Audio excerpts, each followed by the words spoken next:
Rush Limbaugh, rest in peace, sir. We'll talk about that briefly at the beginning of the show. A Trump-McConnell feud that has me so confused. We'll talk about that. And Joe Biden. This is not going well. All that's coming up right now on I'm Right.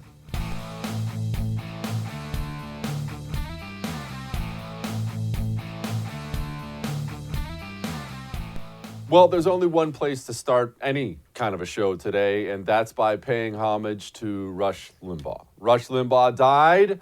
Sadly, there will never, ever be another one like him. Rush Limbaugh educated generations, not one, generations, plural, of Americans on a new way to think about things, a different thing than they were being presented every single night on the news, on the other channels, on the radio.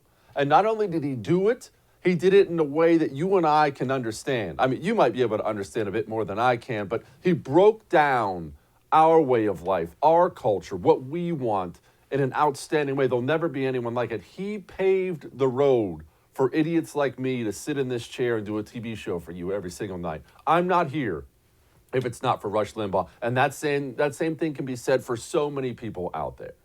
So rest in peace, Rush. Go on home, sir. And I will say this to you. That was for Rush. This is for you. I'm hearing a ton of things right now, a ton of things from friends, family, about ugly things they're seeing online because the communists are thrilled about Rush Limbaugh passing. You know, they're saying terrible things. I know you've probably seen them by now.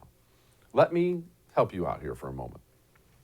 Don't avoid those comments. Read every one of them. And don't think, wow, that's really ugly when you read those comments. Let those comments be revealing to you. Let them be revealing to you about what the communists think, how they think, and how they think about you. You want these people who are saying terrible things about Rush, you want them to hate you like that. That means you will have lived a life that defeated their disgusting, evil agenda. You go live like Rush Limbaugh lived. I pray. Don't you worry. Don't worry the day they put me in the ground when you see people yelling about how happy they are and celebrating. Just know that's what I would have wanted. I want the communists dancing in the streets the day they bury me in the ground, and you should want the same. Make the right enemies in this life, and then make sure they hate you. All right. Now, moving on. One thing that's bothered me so much, you know I rant about this on the right all the time, but just society as a whole, how much a negative lie can get cemented in the minds of Americans. Think how many lies have been cemented very, very early on. And I'm not only talking about people on the left or people in the middle, people on the right. They succumb to all this pressure from the system. It's on every single media channel. It's on every single movie they watch. Their professors are talking about it in school. It's everywhere you look. And people get lies in their head. This one shocked me. You remember the very fine people lie the media ran with? Trump and post-Charlottesville. He gave this long speech, obviously condemning the hate on both sides. And the media took out one snippet, a blatant lie, took out one snippet, made it seem like he was calling white supremacists very fine people. They lied blatantly about it. Joe Biden, he basically ran his campaign on it. He kicked off his campaign on it. Get this. This was Trump's own attorney just recently. Quote, I learned preparing for this thing today, he's talking about the impeachment, I really learned the day before, maybe even the morning of my talk, that it's a much longer speech. He actually affirmatively denounced white supremacists, white nationalists, and all that a couple of times during his talk, Schoen said. Until that point, he said he had been dissatisfied with Trump's response to Charlottesville. I want you to ponder what this means for a couple different reasons. One, we're not talking about morons here. Some guy who, chooses to live in some remote mountain somewhere, just him and his little pet rabbit who doesn't understand the real truth out there. Very wired in, highly successful people believe the lies. You're the exception. People believe the lies that are told. That's one. Two, This is just a brief side note. Donald Trump and his hiring. What are we doing?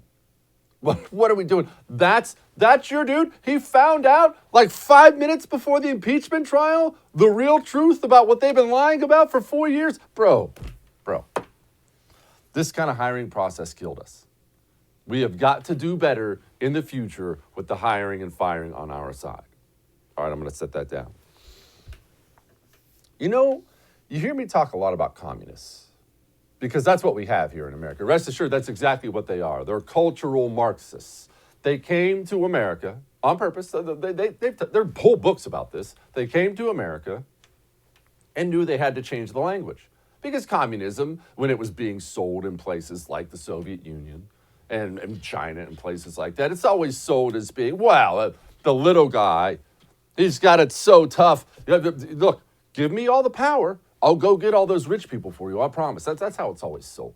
Well, in America, you couldn't really sell it like that because even our poor have lives that are not terrible, right? Especially when you compare them to the rest of the world. Life's pretty good here. So it's never going to work here. You can't sell an American on you are destroyed, you have nothing, they have everything. You can sell some poor farming peasant in China on that. You can't sell an American on that. They knew they had to change the language. They had to change the language to make it more American, to appeal to your sensibilities as an American.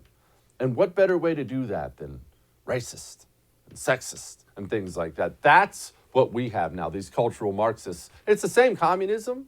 It's just sold as something different. You can't sell somebody on, well, you're poor and you have nothing. Elect me and I'll make everything equal. You can't sell an American on that, but you can sell them on, I mean, you don't hate women, do you? Do you hate black people? Well, if you don't, then you should vote for me. That's how it's being sold here. And one of the marks of all communist regimes is the purging of the military, purging of the police. Why do you think that is? They know their enforcement arm is sitting right there. That's one of the first things they did every time they took power in the history of the world, is comb through all the guys with the guns and figure out, well, I can trust him. Ooh, probably not him. When you hear Joe Biden, moderate Joe Biden, say things like this, you better pay attention. I got involved in politics to begin with because of civil rights and opposition to white supremacists, the Ku Klux Klan, and the most dangerous people in America continue to exist. That is the greatest threat to terror in America, domestic terror. And so I would make sure that my Justice Department and the Civil Rights Division is focused heavily on those very folks.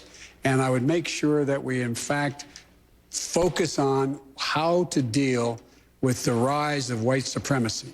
And you see what's happening in the studies that are beginning to be done, maybe at your university as well, about the impact of former military, former police officers on the growth of white supremacy in some of these groups. That's right. That's right. And look, we all know what the game is here. The KKK. Have you ever seen a member of the KKK? I have not. In my 39 years on this earth, I've never seen a living member. The only time I've ever seen them on TV is when it's 5 fat losers in their stupid white hoods standing on a courtyard or court steps somewhere, surrounded by cops because there's about 500 people surrounding them wanting to beat them up. The KKK is useless. It's gone. But you know what the deal is, right? They're not worried about white supremacy. They're certainly not worried about the KKK. They're worried about you. Well, how are they going to justify coming after you? How are they going to justify coming after me? Well, you're a white supremacist. So you're basically like the KKK. That's why they're doing this. And why do you think they're so worried about military, former police? Why do you think that is? You think there may be just too many Republicans in those groups for them? Come on, we all know the reality of it. We all do. How crazy is it? Well, the principal of Eastside Community School sent parents a whiteness meter, including a white traitor category. I'm not making this up. The 8 white identities on my life. White supremacist, white voyeurism, white privilege, white benefit, white confessional, white critical, white traitor, white abolitionist. I will say this, by the way. Back to what Joe Biden was just talking about worried about the rise of white supremacy. You keep on with this garbage, and I'm going to start worried about the rise of white supremacy. Society always seeks a balance. Stop picking at the race scabs in American society, or we're going to get some dirtball white supremacists to go with the dirtball black supremacists. We are. All this race supremacy stuff is garbage, and we are going to get one. If you keep picking, we're going to get one. It's going to be terrible. Nobody wants that again. Oh, we're moving right along. Illegal immigrant. Here you go. Biden's DHS blocks the use of terms illegal alien and assimilation. Quote, urges more inclusive language I can't even say this with a straight face. Urges more inclusive language in the agency's outreach efforts, internal documents, and in overall communications with stakeholders, partners, and the general public. Other changes include using undocumented non-citizen or undocumented individual rather than illegal alien, and integration or civic integration instead of assimilation. The absolute worst people, most insane people in the United States of America now hold all the positions of power in this country. If you feel like everything's upside down, it's because everything is upside down. Do you want to know the Joe Biden plan to help all those small businesses that the government has wiped out for the last year? Here's the Joe Biden plan. What is President Biden doing for my small business? First and foremost, he nominated a woman to lead the Small Business Administration who formerly worked there. Oh, okay. That's what? And that's how these people think. How's he going to help small businesses? Well, we nominated a woman. Okay, what if she's an idiot? What does that help anybody? Look, this is the world we have now because the right and corporate America, anybody with a vested interest in keeping the communists out, has so far lacked the guts to keep them out. This whole Gina Serrano thing is a perfect example of it. You remember that actress, former UFC fighter, she was in that popular show, The Mandalorian, and then Disney Plus kicked her to the curb over absolutely nothing.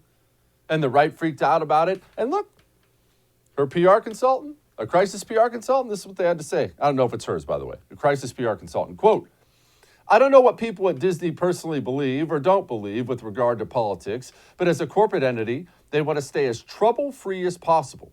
And anything that's going to offend the left is a problem. I have clients who are making an extraordinary effort to post what the social left wants to see. You see right there?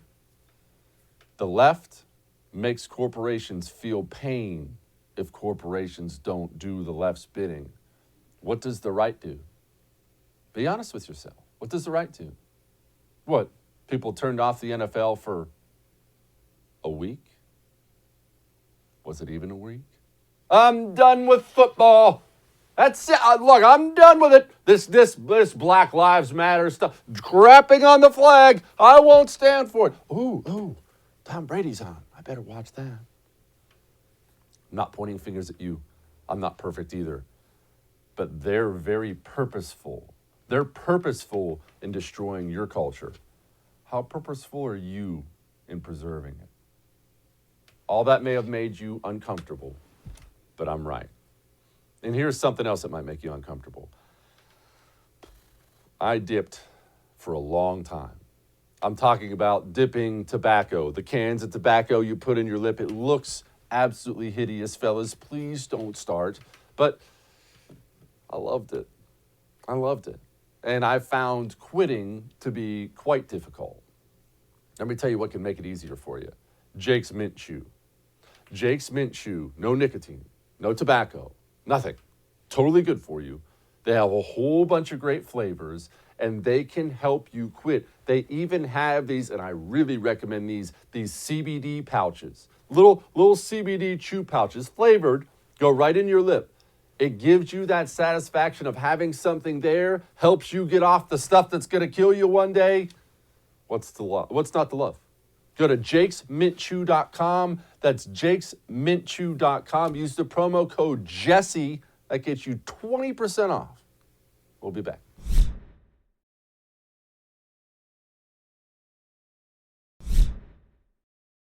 Not very much confuses me. It's because my brain is just huge. You know, it's just this huge, super advanced brain I have. But one thing that has me very, very confused, and has had me very confused, is the Mitch McConnell Trump thing. Now, don't get me wrong. I'm not confused about the fact that they hate each other. That's obvious. They've hated each other for a long time now. Trump never really cared for McConnell. McConnell never cared for Trump. They each kind of kept a little bit of a lid on that for 4 years. Certainly nothing really overt, blasting away at the other one in public. But since Trump left office, and they started this second sham impeachment after the first sham impeachment, Mitch McConnell has come out several times and blasted away at Trump vocally, both barrels, blaming him for the insurrection of it, just crushing him. And here's the thing about Mitch McConnell. I don't expect you to be a Mitch McConnell person. Maybe you are, maybe you're not. But whatever you think about Mitch McConnell, he's a very savvy guy. Politically, the dude is a savvy operator. And as soon as he started blasting Trump, it has been confusing me. And what's confusing me is, what does he get from that? I mean, what does he get from that? Everybody knows a guy like this, right? By the way, not in politics, but you know someone like this, or maybe you're the one who's like this, constantly on a social media, making enemies with somebody for no reason whatsoever. What did Mitch McConnell gain by blasting away at Donald Trump? Even if you hate his guts, which clearly he does, what do you gain? Donald Trump is, without question, the most popular Republican in the United States of America, and I mean significantly. He has a huge cult following. Donald Trump is also not a man who's going to let something like that go, and he did not let it go. Here's what Donald Trump had to say. Quote, Mitch is a dour, sullen, and unsmiling political hack, and if Republican senators are going to stay with him, they will not win again. He will never do what needs to be done or what is right for our country. Where necessary and appropriate, I will back primary rivals who espouse Make America Great Again and our policy of America First. We want brilliant, strong, thoughtful, and compassionate leaders. And believe me, everybody, I gave you the extremely shortened version of that. It was like 2 pages long, crushing McConnell for his ties to China. It was vicious. So again, I go back to, what is Mitch McConnell thinking? There is a real DC GOP way of thinking where they think this whole Trump thing is gone. No, the man is gone. I don't believe he'll ever run again. Understand this. If you want to lead the Republican Party at any point here in the future, you cannot be openly anti-Trump. You can hate him quietly. You don't have to be pro-Trump waving your pom-pom, guys. That's always kind of embarrassing when you wave pom-poms for anyone anyway. But you can't be vocally anti-Trump. And if you think you can, you have an arrogance about you that you had got to get fixed. You have got to get it fixed. Now, there are lies, and then there are lies when it comes to politics. Joe Biden stumbled and mumbled his way through a town hall last night. But this whopper he told is, you just listen.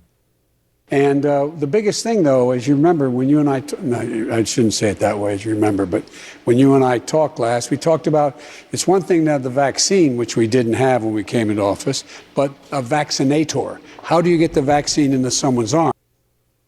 The vaccine we didn't have when we came into office, except Joe Biden got the vaccine before he even got to office.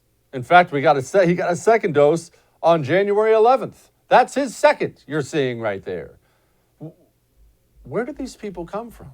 You know what this is? This is what it's like being a Democrat politician. You get to live, you get to exist in this own little bubble where you never have to answer tough questions, and the media asks you what enchants you most about the office, and you just learn to lie seamlessly. He didn't get called out on that. He's going to be just fine. I tell you, this country. It's going to be an interesting 4 years. Now, let's try to make sure you don't lose all your money in the next 4 years, huh? And no, I'm not talking about anything to do with the presidency or Congress.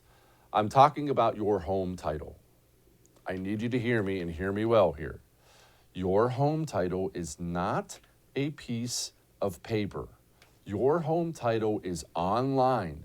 Because it's online, they can hack into it really, really easily. It takes them less than 10 minutes. When they get it, they will forge your signature on it. They did it to me. They will take a loan out against your home, and you will have to pay it back. Your home insurance is not going to help you. Nobody's coming to help you. You will either pay tens of thousands of dollars for a lawyer to try to get this thing undone, or you will pay back a massive loan, or get evicted from your home. 75%. Cybercrime is up 75%. I'm not playing around with this stuff. Go to HomeTitleLock.com now and sign up. HomeTitleLock.com. Make sure you use the promo code RADIO. That gets you 30 free days of protection. We'll be back.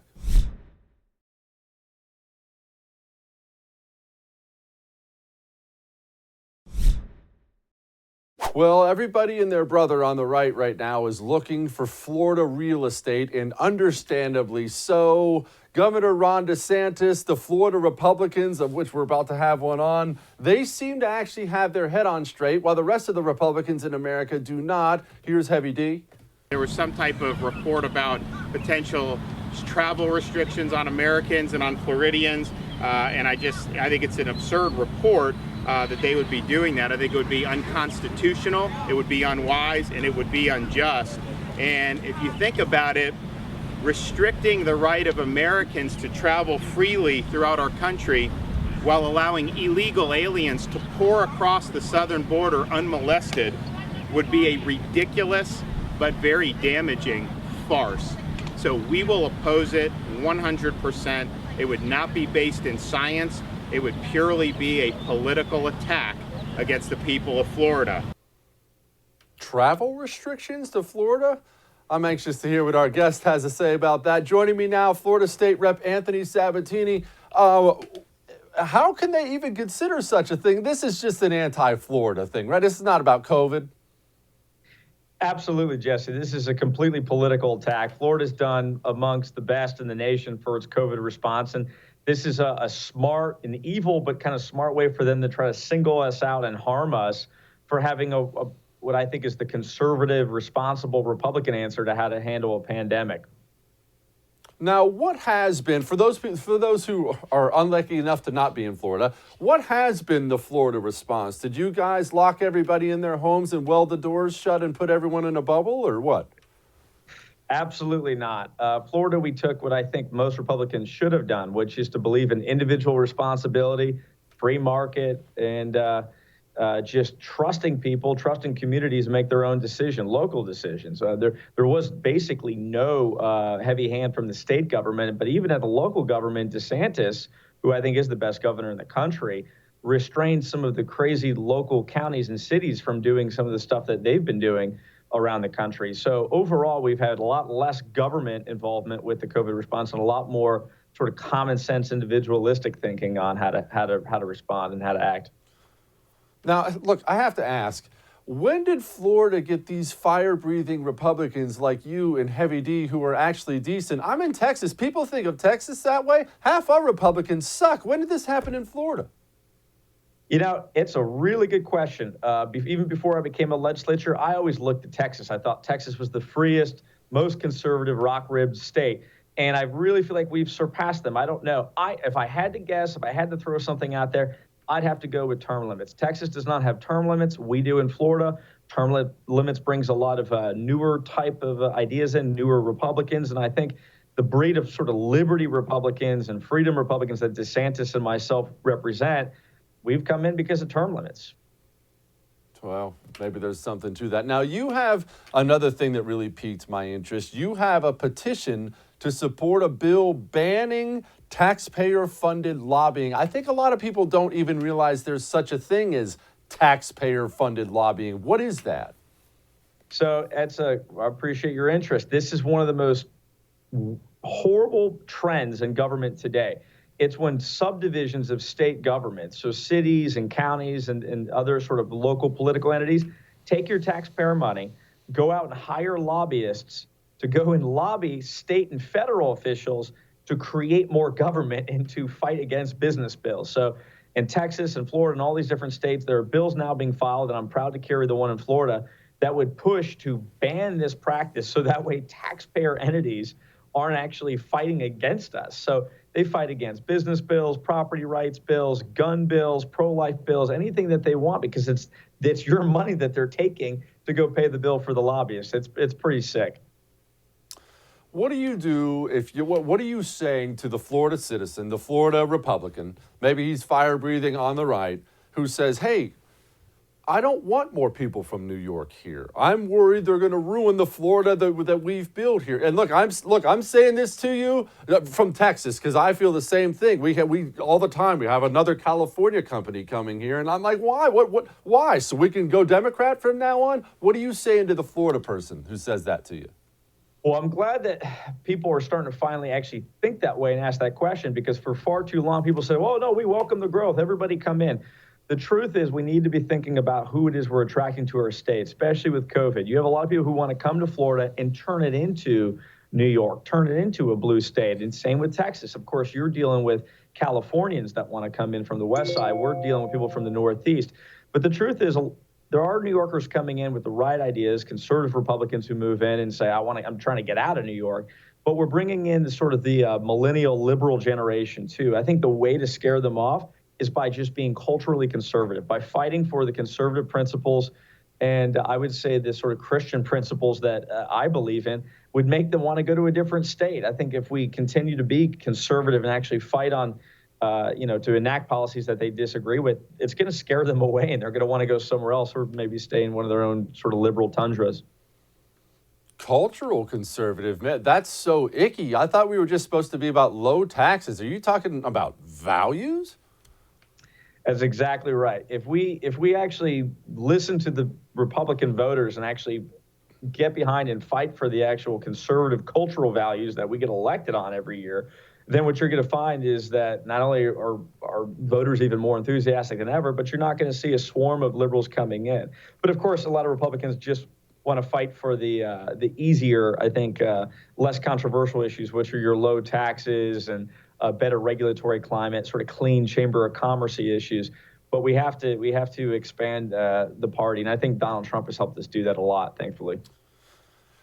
We have a real insane situation. I don't have a better way to put it, nor would I put it if there was a different way. With this transgenders playing women's sports. Now, obviously, I make fun of women's sports because I'm a red-blooded American, but I also recognize that it's the healthiest thing in the world. It's great for girls. They learn hard work. They learn teamwork. And now you have a dude who decides he doesn't want to be a dude anymore, whatever. That's your business, playing and oftentimes dominating women's sports. It's grossly unfair to the women who are out there putting in the work. And so many people on the right don't want to touch it. That's exactly right. They're so afraid of being called a name, being called xenophobic or sexist, racist, whatever, that they'll just do whatever it is the media or the left asks them to do because they just want to evade a fight or a name-calling match. And I think Republicans just need to wake up and fight back, because that's a really losing battle, to let them lead and let them frame the argument. So fighting for common sense things like not letting men play in girls' sports in public school is both the right thing to do, but it's something that the public's with us. They just have to have the backbone to fight against the media narrative. And, sometimes we see that. I'm an optimist. I think there are more Republicans being elected now who see things the right way, who are willing to fight those battles than they were in the past. I feel like the last generation kind of, passed the buck on those kind of battles. What happens to Republicans when they go to Washington, D.C.? I personally know a lot of these guys. They text me, and they go there, and just whatever spine they had, they walk in, and it's gone, and I don't understand it. What happens to our D.C. Republicans? Well, the best explanation I've ever heard is actually from my good friend, Congressman Thomas Massey, and it's really this simple. It's no more complex than this. They simply want to be liked by their peers. So the way he explained it is when you go into the members' dining hall in D.C., and if you were fighting against all these things and standing alone on some battle, they're all going to look at you like you're, embarrassing them because you're taking the principled stand and they're not, and they want you to sort of join the herd. So rather than be that guy or join the minority of people who are fighting to do the right thing, most people would just rather cave and go be liked and just vote with the party. And that's what happens. It's sort of like a train effect where they just want to follow in and just get in right behind the next guy and don't divert, and don't stand out in any way. That's You're going to take over. Thomas Massey said, I think he's the best. Well, Thomas Massey says a lot of things better than everyone else. You going to walk into the governor's mansion down there if we get Heavy D into the White House? That'd be nice. Maybe one day I'll run for statewide office. For now, the House is pretty cool, and there are some other good political opportunities in the future. But right now, I know that there's a lot of good work, God's work to be done here in the state House, and I also would like to help DeSantis become the president one day. So that'll probably be a little bit of my focus too. Anthony Sabatini, thank you so much, man. We could use a lot more like you. Appreciate it, Jesse. Take care. Now, you like that guy, right? I know you did. I saw you nodding along. I was nodding along too. You know we need more of him. And you know there's a way you can actually save money buying the things you love to buy while helping support guys like that getting into office. It's that cool. It's called Mammoth Nation. I am a lifetime member. I'm not telling you to do something I haven't done. Lifetime member here. You sign up. Be a member of Mammoth Nation, lifetime or not. Your money goes to support people like that. People who fight for the Second Amendment, things that are really, really going to matter. What do you get out of it? You get a laundry list of establishments that will give you discounts for being a Mammoth Nation member. It's that good. It is the best of both worlds. You keep more of your money in your pocket while helping to save this country. Go become a member today. Go to mammothnation.com/Jesse, mammothnation.com/Jesse. We'll be back.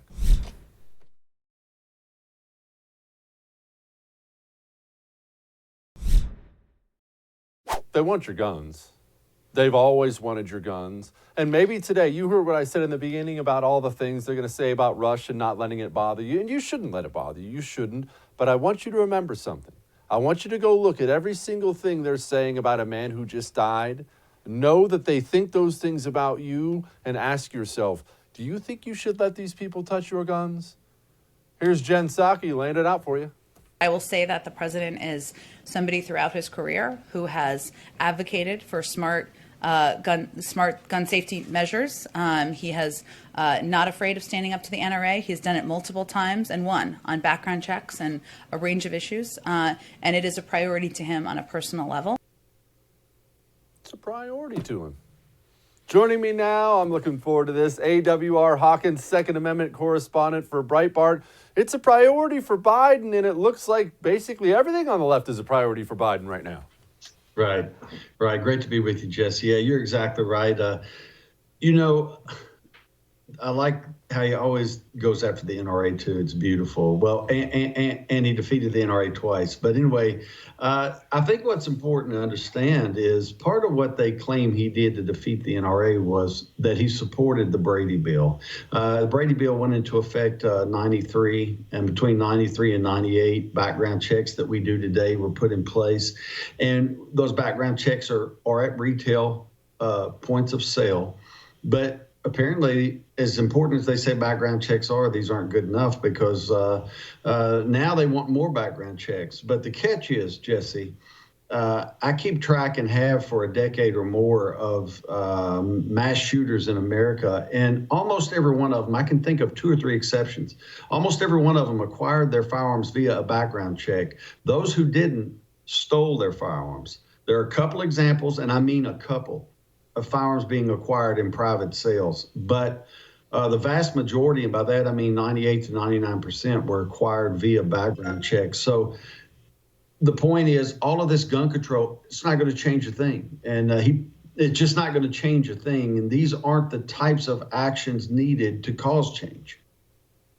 Well, I don't understand why you say it's not going to change anything, because I have genius Representative Sheila Jackson Lee claiming that civilians haven't stopped the mass shooting in 33 years. Surely Sheila Jackson Lee isn't lying. except for the one they stopped in the Philadelphia barbershop a few years ago, the one they stopped in Chicago, the one that we've seen. I covered, I didn't even add it to that story, but there was a mass shooting last year at a South Carolina nightclub. It would have been a mass shooting, excuse me, had not a law-abiding civilian been armed. We could keep going. I mean, this is crazy stuff. I like when they do this, though, because it allows us to go in and to show that they're not credible. And certainly someone who says that a law-abiding citizen didn't stop a mass shooting in the last 33 years, didn't look at December 29th, 2019, when Jack Wilson pulled up his firearm and saved all those people in Texas at that church. And so America has seen this, and anyone who wants to read the article can see many more examples, but she's wrong. Yes, Jack Wilson, and who can forget that shot he made from across the church to his dome? Gosh, that fires me up. You know what? That's a little violent for the show. Otherwise, I would play it right now. Now, Right. why do you think they want guns so bad? Is this just political posturing, or do you think they really genuinely want them? I think you've got a mix, Jesse. I think you got some folks who are posturing.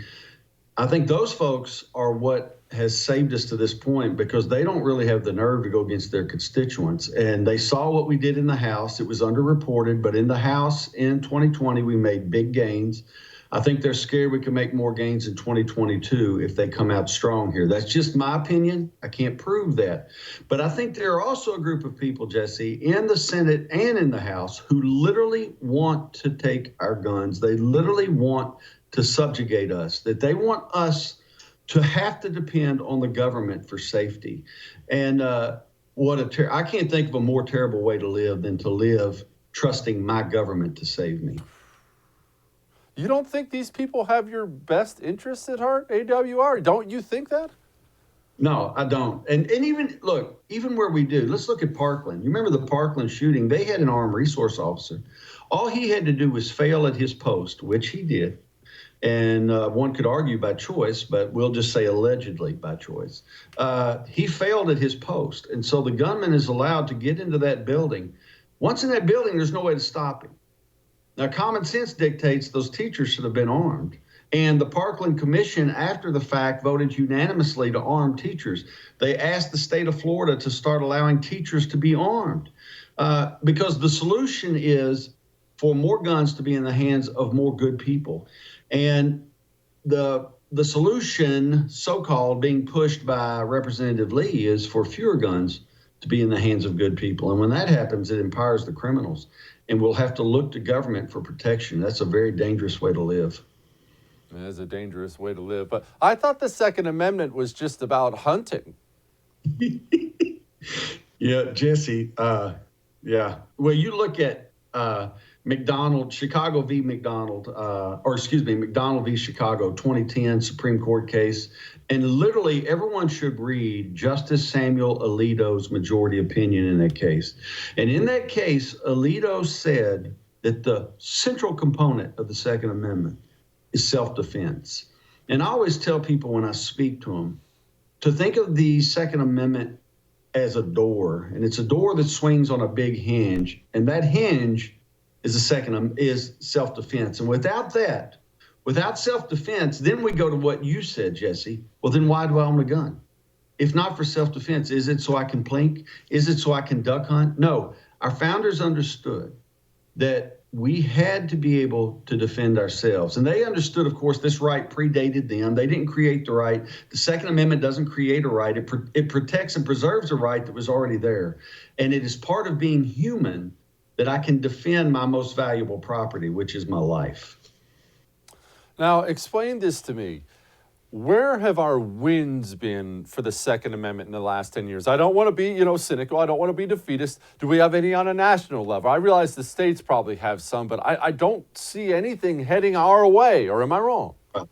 Well, I want to mention what I just mentioned, which is 1 year outside of what you said. I'll start there. 3 years. 2008, we had Heller. Of course, we won that. DCV Heller. And then we had in 2010 at the Supreme Court level, McDonald v. Chicago. We won that. And in both of these, handgun bans were struck down. Now, our victories have been a lot at the state level since then, Jesse. Most recently, we had Utah last week become the 17th state in the union to abolish any requirement that citizens get a concealed carry permit before they carry a gun for self-defense. That has been happening quietly and slowly in a number of states over the last 3 or 4 years. North Dakota, New Hampshire, West Virginia. It's been slowly rolling, and it's been underreported. We've covered it at Breitbart, but a lot of outlets haven't covered it. But it's building to critical mass. Now we have 17 states that way. Tennessee, Montana, Georgia, I can't think of another state, are all looking to go that way as well. And so we could get to 20 states in a matter of months here. We've also seen an expansion of campus carry. Georgia is one of the most recent states for that. And that's a huge win because campus carry I always look at campus carry, right or wrong, as more of a benefit to women than to men, because it allows that 21, 22-year-old daughter who's away from the protection of the father or her brothers. She's on that campus by herself. She can handle business. If she happens to be a small, petite person, got a guy who thinks he's going to have his way with her, well, maybe Smith & Wesson says that won't happen tonight. And that is the beauty of campus carry. And so we've had many, many things like that happen that I could keep listing. So our victories, Jesse, have been at the state level. But what we need to secure more of what we saw in Utah. We need more campus carry, and we need permits where they remain to be cheaper and to last longer. Because anytime you can put some kind of fee on things, you make self-defense cost prohibitive for the poor. And the life of the poor is important as the life of anyone else. And we have to think of them when these fees are put in place. A.W.R. Hawkins, thank you, my friend. I appreciate you. Hey, thank you, Jesse. Great to be with you. We're not done yet. Hang on.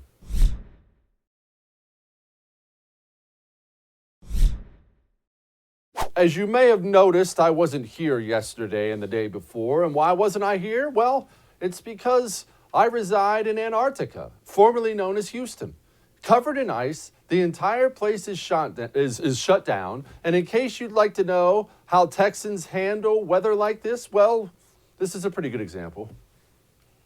Hey, T! It's in!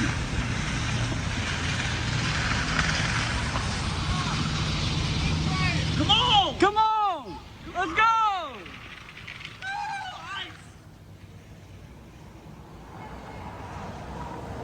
Yeah, brother!